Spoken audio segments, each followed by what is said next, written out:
இந்த படத்தில் எல்லாம் சான்ஸே கிடையாது. இன்னொரு கேரக்டரை வந்து கொண்டு வந்து இதில் நடிக்க வச்சிட முடியுமா, இந்த அமீர் கேரக்டருக்கு வேற ஒரு ஆளை நடிக்க வச்சிட முடியுமான்னு யார்கிட்டே போய் கேட்டிங்கன்னா அடிக்க வருவாங்க. நம்ம ஏங்க அப்படி யோசிக்கிறீங்கம்பாங்க. ஸோ அந்த அளவுக்கு வந்து அப்படி ஒரு பர்ஃபார்மன்ஸ்.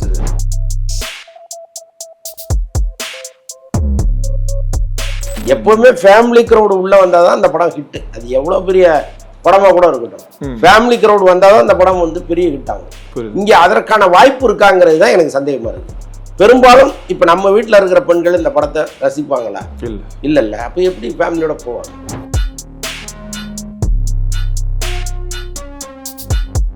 முதலிடத்தில் டியூட் இருக்கு, ரெண்டாவது இடத்துல பைசன் இருக்கு.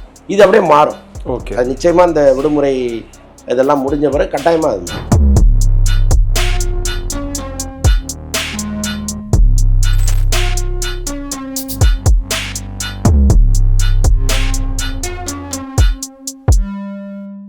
சார் வணக்கம். சார் வணக்கம்.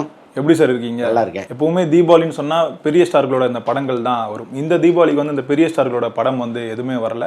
அதுவே ஒரு வருத்தமா ஆயிருக்கு. இன்னொரு பக்கம் வந்து இப்போ புதுசா வர நடிகர்களோட படங்கள்லாம் ரிலீஸ் ஆயிருக்கு. இந்த 3 படங்கள் வந்து ரிலீஸ் ஆயிருக்கு. டீசல், இன்னொன்று வந்து டியூடு, அப்புறம் பைசன் வந்து ரிலீஸ் ஆயிருக்கு. இந்த 3 படங்களும் பார்த்துருப்பீங்க. எப்படி சார் இருக்கு இந்த படங்கள்?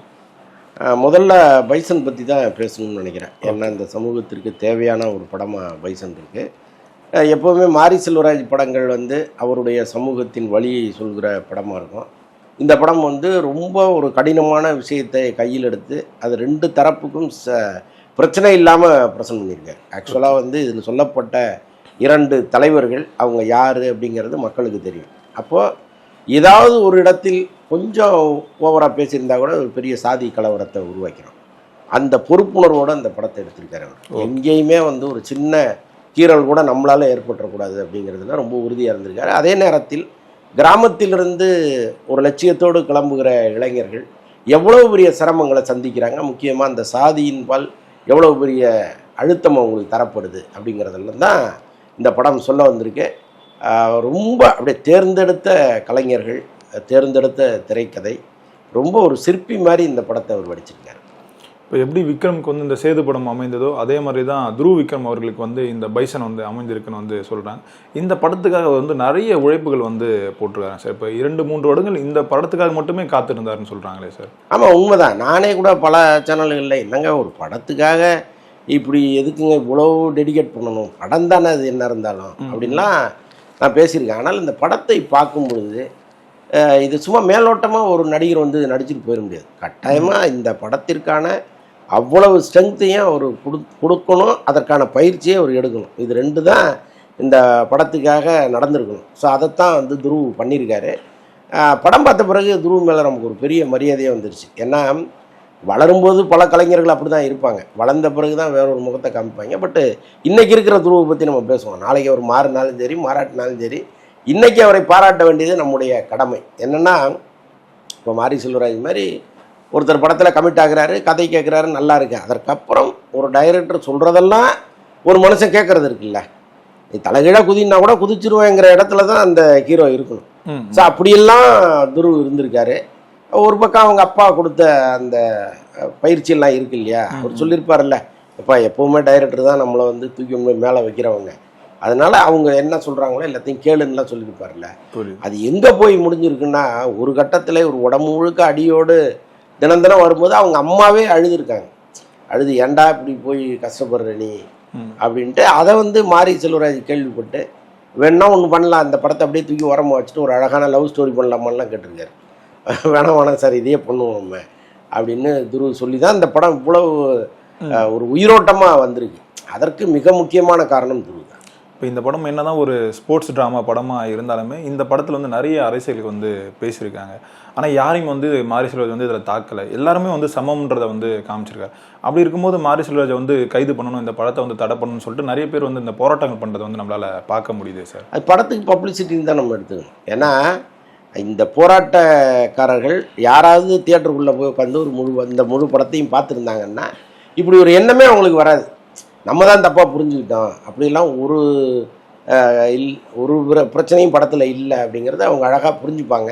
பட் அவங்கெல்லாம் வந்து வெறும் போஸ்டரை பார்த்துட்டு கலவரம் பண்ணுறவங்களா தான் நான் நினைக்கிறேன். என்ன இருந்தாலும் சட்டம் நீதினு ஒன்று இருக்குது. அவங்க வந்து எடுத்த உடனே ஒரு கம்ப்ளைண்ட்டை வாங்கிட்டு தீர்ப்பை சொல்ல மாட்டாங்க. அவங்க முதல்ல அந்த படத்தை பார்ப்பாங்க. எல்லாத்தையும் தாண்டி இங்கே சென்சார்னு ஒரு அமைப்பு இருக்குது. இந்த சென்சாருங்கிற அமைப்பு வந்து நாட்டில் ஒரு கலவரம் விளைவதற்காக ஒரு வேலையை செய்யவே செய்யாது. அவங்க பார்ப்பாங்க, இது சமூகத்துக்கு கேடான படம்னா கட்டாயமாக இதனை இருக்குது அதனை இருக்குன்னு அவங்க சொல்லுவாங்க, இல்லைனா மியூட் போடுன்னு சொல்லுவாங்க. அப்படி இந்த படத்தில் எதுவுமே இல்லையே, மியூட்டே இல்லையே. அதே மாதிரி அமித் சாரோட கேரக்டர் தான் அதிகமாக பேசும் பொருளாக மாறி இருக்கு சார். எப்படி வடச்சென்னை படம் ரிலீஸ் ஆன உடனே அமித் சார் வந்து எப்படி எல்லாருமே கொண்டாடினாங்களோ அதே மாதிரி தான் இந்த படம் ரிலீஸுக்கு அப்புறம் அமித் சார் வந்து கொண்டாடுறாங்க. இது எப்படி சார் பார்க்குறீங்க? ஏன்னா அவருக்காகவே செதுக்கப்பட்ட ஒரு கேரக்டராக இல்லை, உண்மைதான். ஆக்சுவலாக அந்த சித்தப்பூ சரவணன் ஒரு இன்டர்வியூ ஒன்று கொடுத்தாரு. அதில் என்ன சொன்னாருன்னா, அமீர் வந்து பருத்தி வீரன் அவர் நடித்த வெர்ஷன் ஒன்று எடுத்து வச்சிருக்காரு அப்படின்னு சொல்கிறாரு. எப்போவுமே ஒரு காட்சி எடுக்கும் பொழுது கார்த்தியை கூப்பிட்டு நிற்க வச்சு ஒரு ஃபுல்லாக நடித்து காட்டுவார். அதை வந்து கேமராவில் ஷூட் பண்ணுவாங்க. அந்த காட்சியே அங்கே நடந்துருமா. ஆக்சுவலாக என்னெல்லாம் படத்தில் வருதோ அதெல்லாம் வந்து காட்சியாகவே அமீர் நடிக்க ஒன்று எடுத்துருவாங்க. அதை வந்து கார்த்தி பார்த்துட்டு அதை அப்படியே ரீப்ரசன்ட் பண்ணணும். இப்படி தான் வந்து ஒரு தனி படமே அங்கே இருக்குது. அமீர் நடித்த ஒரு தனி படம் இருக்குது. இப்போ நினச்சா கூட அதை எடிட் பண்ணி ஒரு படமாக ரிலீஸ் பண்ணலாம் அவங்கன்னு சொன்னார். அப்போது ஒரு டைரக்டரு அவர் நடிக்க தெரிஞ்சாதான் முதல்ல இன்னொருத்தவங்களுக்கு சொல்லியே கொடுக்க முடியும். அப்போ கார்த்தி மாதிரி ஒருத்தரை எடுத்துகிட்டு வந்து ஒரு களிமண்ணை எடுத்துகிட்டு வந்து உருட்டி இன்னைக்கு ஒரு பெரிய சிலையாக மாற்றிருக்காருன்னா அந்த தன்மை அவருக்குள்ளே எவ்வளோ இருக்குன்னு யோசிச்சு பாருங்களேன். அதுதான் அவர் நடிக்கும் ஒவ்வொரு படத்துலையும் வெளிப்படுது. இந்த படத்தில் எல்லாம் சான்ஸே கிடையாது. இன்னொரு கேரக்டரை வந்து கொண்டு வந்து இதில் நடிக்க வச்சிட முடியுமா, இந்த அமீர் கேரக்டருக்கு வேற ஒரு ஆளை நடிக்க வச்சிட முடியுமான்னு யார்கிட்டயே போய் கேட்டிங்கன்னா அடிக்க வருவாங்க நம்மளை. ஏங்க அப்படி யோசிக்கிறீங்கம்பாங்க. ஸோ அந்த அளவுக்கு வந்து அப்படி ஒரு பர்ஃபார்மன்ஸு அமீர்கிட்ட வியந்து வியந்து பார்க்குறேன். நான் திரும்ப கூட இன்னொரு முறை அந்த படத்தை போய் அமீருக்காக பார்க்கலாம் போல. ஏன்னா அவர் பேசுகிற வசனங்கள்லாம் ரொம்பவே பேசும் பொருளாக மாறிச்சு. இப்போ வேலியை உடைக்கிறது மட்டும் திமிரு இல்லை, வேலி போடாத அளவுக்கு உயர்றதுமே ஓரளவுக்கு திமிரு தான் அப்படின்னு சொல்லி இங்கே நான் எதுக்காக கத்தி எடுத்துன்றதே வந்து நிறைய பேர் வந்து மறந்துட்டாங்க அப்படின்ற சொல்கிற வசனங்கள்லாம் அங்கே தேட்டரில் வந்து அப்ளாஸ் வந்து பயங்கரமாக வந்துட்டே இருக்குது. அதே மாதிரி கூடவே இன்னொரு படம் வந்து ரிலீஸ் ஆகுது, 2 படங்கள். இந்த டியூடை பற்றி பேசுவோம். இந்த படமும் பார்த்துருப்பீங்க. இது எப்படி சார் இருந்தது? அது முழுக்க முழுக்க ஒரு பொழுதுபோக்கு படம். ஆக்சுவலாக ஒரு படம் வந்து இந்த சமூகத்தில் ஒரு பெரிய மாற்றத்தை ஏற்படுத்தணும்னு வந்திருக்கிற படம். இன்னொரு படம் முழுக்க முழுக்க பொழுதுபோக்கு படம். அது வந்து நீங்கள் லாஜிக்கலாகவும் நல்லா இருக்குன்னு சொல்ல முடியாது, இப்படியெல்லாம் ஒரு கேரக்டர் நாட்டில் இருக்கான்னு நீங்கள் நம்ப முடியாது. ஸோ அப்படி தான் வந்து அந்த படம் இருக்குது. பட் என்ன இருந்தாலும் பொழுதுபோக்கு சினிமாக்கள் இன்றைக்கி ரொம்ப முக்கியம். நம்ம அதை வந்து லெஃப்ட் ஹேண்டில் தள்ளிட முடியாது. எப்போவுமே மனக்கவலையோடு ஒருத்தன் இருக்கான் அப்படின்னா இந்த மாதிரி பொழுதுபோக்கு சினிமாக்கள் தான் நம்மளை வந்து அந்த மகிழ்ச்சி படுத்தும். ஸோ அதில் வந்து டியூடு முதலிடத்தில் இருக்குது. அந்த கதை வந்து அந்த கதை கரு இன்னும் கொஞ்சம் பெட்டராக பண்ணியிருந்தாங்கன்னா அது மிகப்பெரிய வெற்றி படமாக கூட மாறி இருக்கும். ஏன்னா பிரதீப் ரங்கநாதனை ரசிக்கக்கூடிய லட்சக்கணக்கான இளைஞர்கள் இங்கே இருக்காங்க. அதே மாதிரி அவங்க ரசனையை நாம் வந்து ஒரு இடத்துல ஏமாத்திடக்கூடாதுன்னு அவரும் ஒரு பெரிய உழைப்பை எப்பவுமே போடுறாரு. ஸோ இந்த படத்துலையும் அவர் வந்து ஒரு ஹார்ட் ஒர்க் எல்லாம் பண்ணியிருக்காரு. இல்லை சார், இப்போ இந்த படத்தில் வந்து முற்போக்காக பேசுகிறேன்னு சொல்லிட்டு முட்டாள்தனமாக எடுத்து வச்சுக்கிறேன்னு சொல்லிட்டு நிறைய பேர் வந்து கலாய்க்கிறத வந்து நம்மளால் பார்க்க முடியுது. இப்போ சந்தானம் சார் வந்து ஒரு படத்தில் ஒரு டைலாக் ஒன்று இருக்கும், சக்தி வந்து அஞ்சலியை லவ் பண்ணலையா, சக்தி தான் கௌதம் லவ் பண்ணுறான் அப்படின்ற மாதிரி ஒரு டைலாக். அந்த மாதிரி தான் இந்த படத்தை வந்து எடுத்து வச்சிருக்காங்க. ஒரு அதீத நம்பிக்கையில் வந்து இந்த படத்தை ரிலீஸ் பண்ணியிருக்காங்க. ஏன்னா மக்கள்கிட்ட ஈஸியாக கனெக்ட் ஆகிக்கல. ஏன்னா இப்போ இருக்க இளைஞர்களே இதெல்லாம் ஒரு படமா அப்படின்ற கேட்குற இதெல்லாம் நம்ம பார்க்குறோம், இந்த விமர்சனத்தெல்லாம். இல்லை, இப்போ இருக்கிற இளைஞர்கள் வந்து நம்ம ஒரேடியாக கண்மூடித்தனமாக அவங்க வந்து கண்டதை ரசிக்கிறாங்கன்னு சொல்ல முடியாது. அவங்களே நிறைய பக்குவமானவர்கள்லாம் இருக்காங்க, நிறைய படிக்கிறவங்க இருக்காங்க, அரசியலை சூப்பராக அணுகிறவங்க இருக்காங்க. ஸோ அதனால் ஒட்டுமொத்தமாக அந்த ஜென்சி கிட்ஸ் இப்படி தான் இருக்குன்னு நம்ம சொல்லிட முடியாது. அதே நேரத்தில் இந்த படத்தை கொண்டாடுகிற கூட்டம் இருக்குல்ல, அப்போ அவங்கள நீங்கள் எந்த பங்கில் வைப்பீங்க? ஸோ அவங்களுக்காக தான் இவர் படம் எடுக்கிறாரு. பட் நான் என்ன சொல்கிறேன்னா, முதல் படம் லவ் டுடே சூப்பராக எடுத்தார், 2வது படம் டிராகன் பிரமாதமாக எடுத்தார். அவர் டைரக்ட் பண்ண படத்தை விட்டுருங்க, கோமாளி நடித்த 2 படங்களுமே அப்படி தானே இருந்துச்சு. இப்போ இந்த படம் ஏன் இவ்வளவு கருத்து வேற்றுமை பல பேருக்கு வருது? ஒருத்தர் நல்லா இருக்குங்கிறாங்க, ஒருத்தர் நல்லா இல்லைங்கிறாங்க. இந்த டிவைடட் ஒப்பீனியன் வந்ததுனாலே ஒருத்தருக்கு சரிவு ஆரம்பமாகுதுன்னு அர்த்தம். அப்போ எல்லாத்துலேயும் திறமையான பிரதீப் ரங்கநாதன் எந்த இடத்துல கோட்டை விட்டாருன்னு உட்காந்து யோசிக்கணும். இன்றைக்கி வந்து யாரோ விமர்சகர்கள் சொல்கிறாங்க இவங்கெல்லாம் கிரிஞ்சுப்பா, இவங்கெல்லாம் பூமரங்கிள்ஸ் அப்படின்ட்டு போகாமல் இதில் ஒரு கருத்து இருக்குது, ஏதோ ஒரு காரணத்தினால அவங்க சொல்கிறாங்க, நம்ம திருத்திக்கணும்னு அவர் முடிவெடுத்தாலே அது பெரிய விஷயமா பார்க்குறாங்க. ஸோ இப்போ இந்த படத்துக்கு வந்து கலவையான அந்த விமர்சனம் வந்தாலுமே ஆனால் புக்கிங்ஸ் வந்து தொடர்ந்து நிறைய புக் ஆகிட்டு தான் இருக்குது. ஆமாம், அந்த டயர் 2 ரேஸில் வந்து பிரதீப் ரங்கநாதன் வந்துட்டாரா? கட்டாயமாங்க. ஏங்க ஒருத்தர் வந்து 5 கோடியில் படம் எடுத்து 100 கோடியை கிராஸ் பண்ணுறாருன்னா அவர் அந்த இடத்துக்கு வந்துட்டாருன்னு தானே அர்த்தம். அவர் நடித்த முதல் படமே அவ்வளோ பெரிய அதிரி புதிரி ஹிட்டு, 2வது படம் அதை விட பெரிய ஹிட்டு, 3வது படம் வந்து அதே மாதிரி இருக்கும்னு அவங்க நம்புகிறாங்க. பட் எனக்கு தெரிந்து அதுக்கு வாய்ப்பு இல்லை. என்ன பண்ணுறது, தீபாவளி லீவு ஒரு சின்ன இளைஞர் கூட்டம் இது போகும், இதுக்கப்புறம் வர்றது ஃபேமிலி ஆடியன்ஸ், அவங்க யாரும் வரமாட்டாங்கன்னு நான் உறுதியாக நம்புறேன்.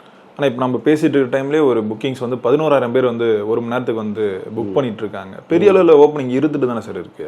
இல்லை, அதை தான் நான் சொல்கிறேனே, இந்த கூட்டம் இருக்குல்ல, அந்த இளைஞர் கூட்டம் இப்போ வீட்டில் வந்து லீவு எல்லாமே சும்மா தான் இருப்பாங்க.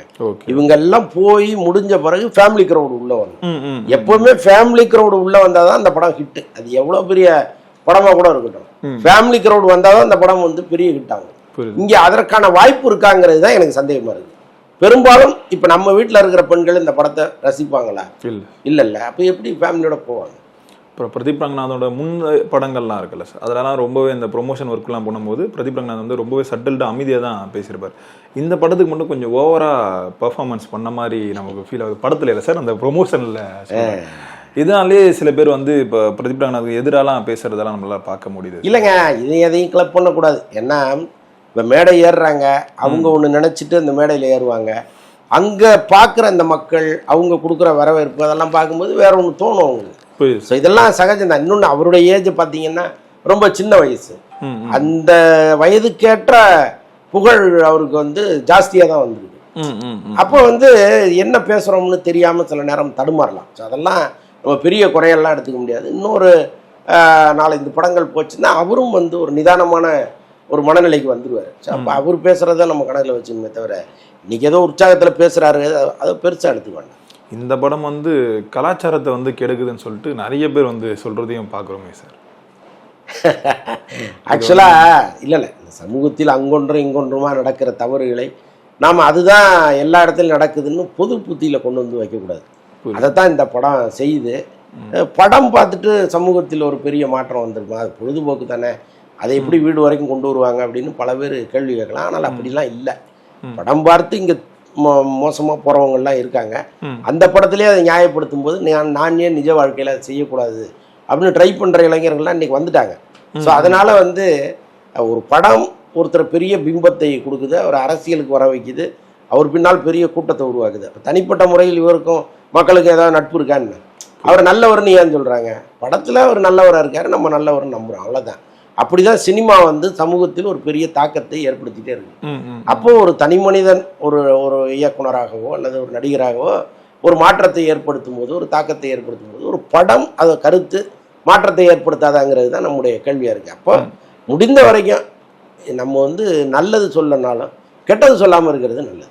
அதே மாதிரி இந்த 3வது படம் இருக்குல்ல சார், டீசல், அது வந்து பெரிய அளவில் வந்து படம் வந்து ஒர்க் அவுட் ஆகலை. இப்போ ஹரிஷ் கல்யாண் வந்து இப்போ இந்த பாமர மக்களுக்கான ஒரு ஹீரோவாக இருந்தாலும் இப்போ ஒரு சைடு வந்து இந்த ஆக்ஷன் ஹீரோவாக மாறினார்.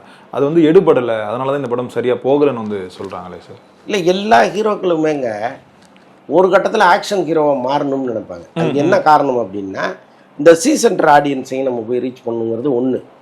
இன்னைக்கு சி சென்டர்லாம் கிடையாது. ஏ சென்டரில் என்ன ரசிக்கிறாங்களோ அதுதான் சி சென்டர்லேயே ரசிக்கிறாங்க. ஒரு காலத்தில் இருந்துச்சு ஏபிசின்லாம் பிரித்து வச்சுருந்தாங்க. இன்றைக்கி அப்படிலாம் கிடையாது. ஆல் சென்டரும் ஒரு சென்டர் தான்.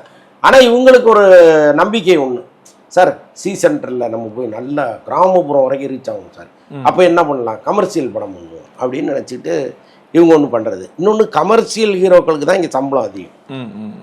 எப்போ ஒருத்தர் வந்து அறுவாலை தூக்கி ஒரு 50 பேரை வெட்டுறாரு, அன்றைக்கி தான் அவருக்கு சம்பளம் அதிகமாகுது. அப்போ இவங்க என்ன பண்ணுவாங்க, நம்ம கரியரை உயர்த்துறோம் அப்படின்னு நினச்சிக்கிட்டு இந்த மாதிரி படங்களில் போய் மாட்டிக்கிறாங்க. ஆனால் இந்த படம் சொன்ன கருத்து சரியான கருத்து.